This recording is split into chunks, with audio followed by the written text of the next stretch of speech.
and putting. Okay.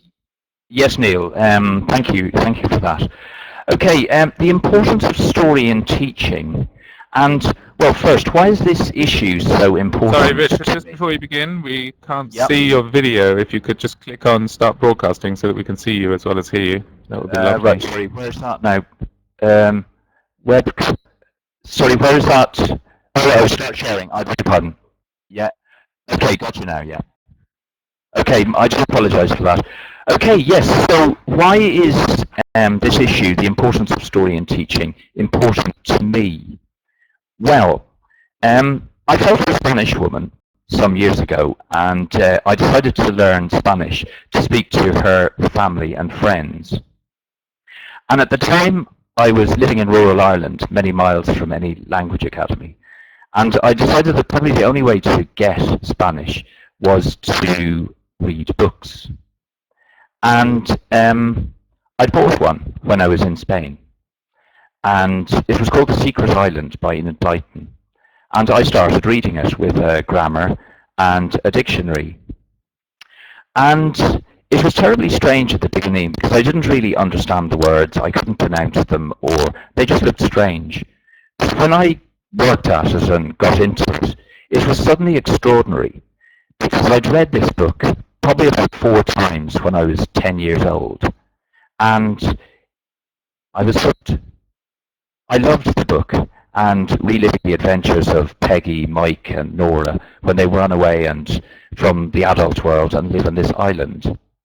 So I finished the book, and then I went on to another Enid Blyton, and then I think I went on to a Roald Dahl and to Harry Potter. And I had one rule: dip into the grammar when I needed it. I had no program or anything like that. I just read the books, and if something came up, I dealt with it. And at that time, I was a self-employed landscape gardener, so I had quite a hard physical life outside. And it gave me such pleasure to come home in the evening and light the fire, kick off my shoes, and settle into some book and, you know, be swooping around Hogwarts with Harry Potter or whatever.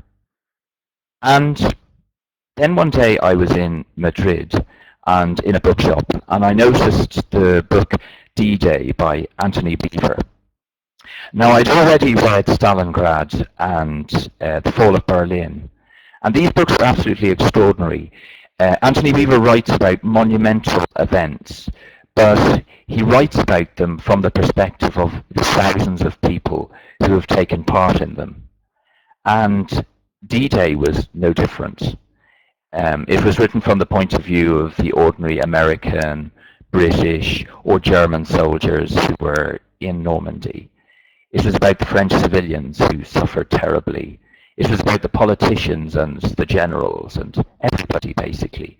But it was all wrapped up, a sort of tapestry, which gave an amazing impression. And I got it through Spanish.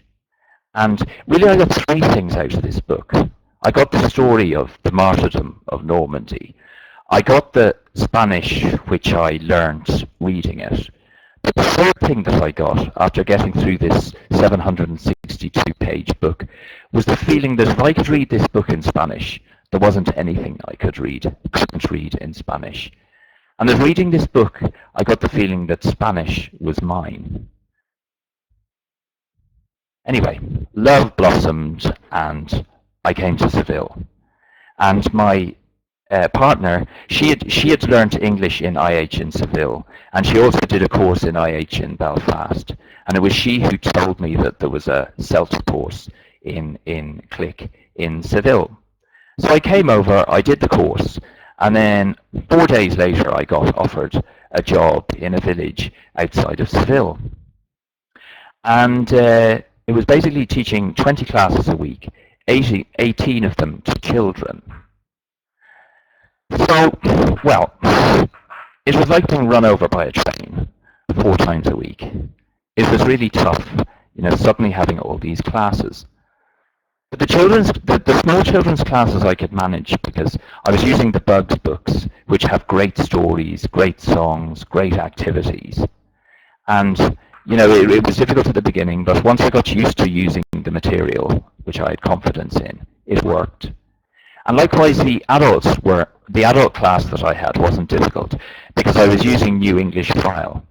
It also has good stories. And for instance, if you're learning the second conditional, you're not just concentrating on the grammar, you're concentrating on what happens to you if a crocodile attacks you. And basically, if a crocodile attacks you, you let it get close to you, and then you hit it in the face, and then it'll just go away.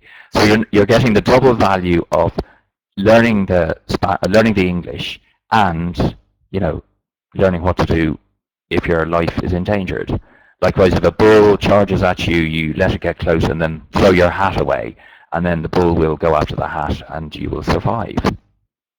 But the problem I had teaching in this village were the children's classes, children maybe of 12, 13 and 14. The books were very functional. They had a great program of grammar, but they didn't really have any stories to stimulate the students' imagination. And the reaction was, if I said, well, open your books, instant comatose children or angry children, and they hated the books that I had to deal with. One day, more out of desperation than anything, I brought in a film of Oliver Twist by Roman Polanski. And I realized I was going to have to show it to them in Spanish, maybe with English subtitles, because they didn't have the English to deal with the book.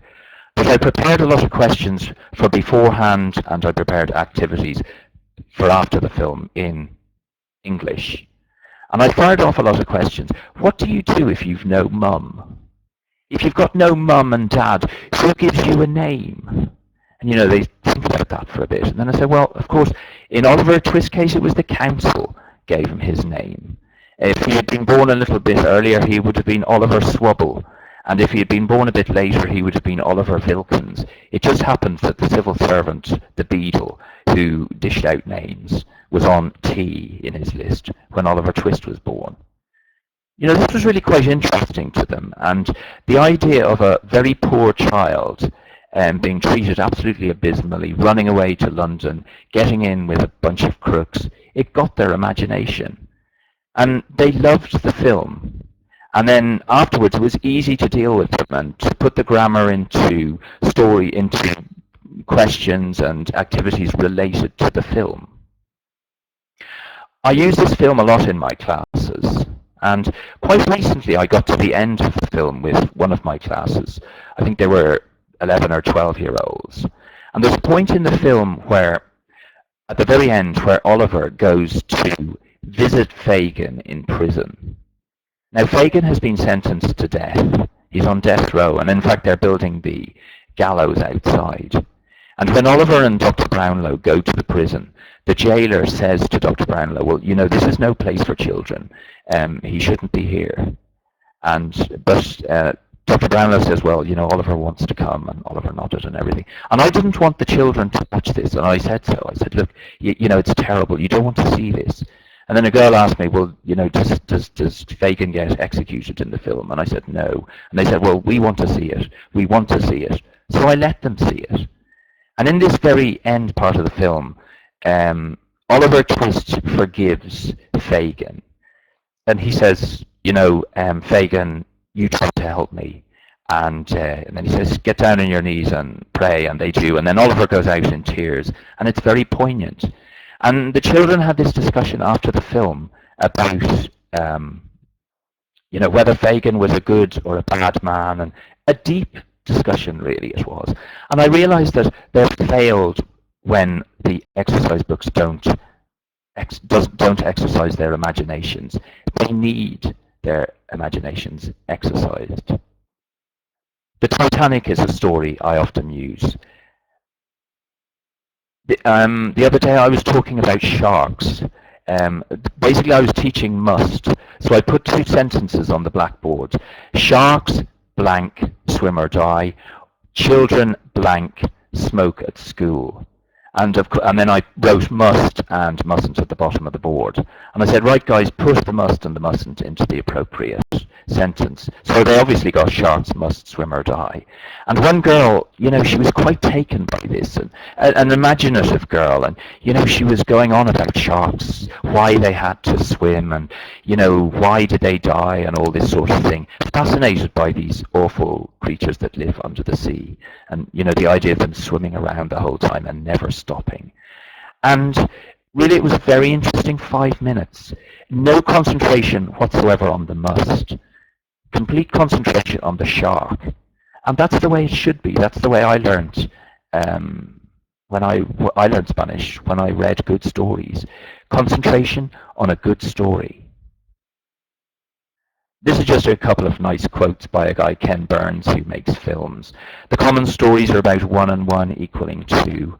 I mean, that would be, I've got a blue pencil, my classroom has a blackboard, children must talk English in English class. The real genuine stories are about 1 and 1 equaling 3.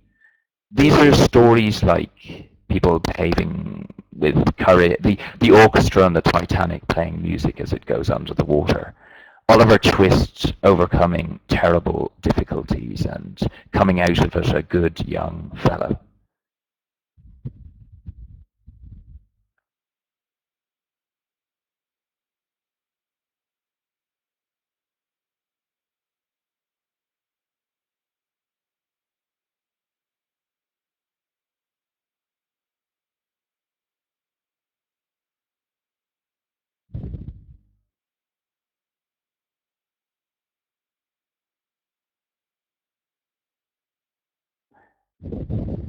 Okay, and thank you very much, everybody.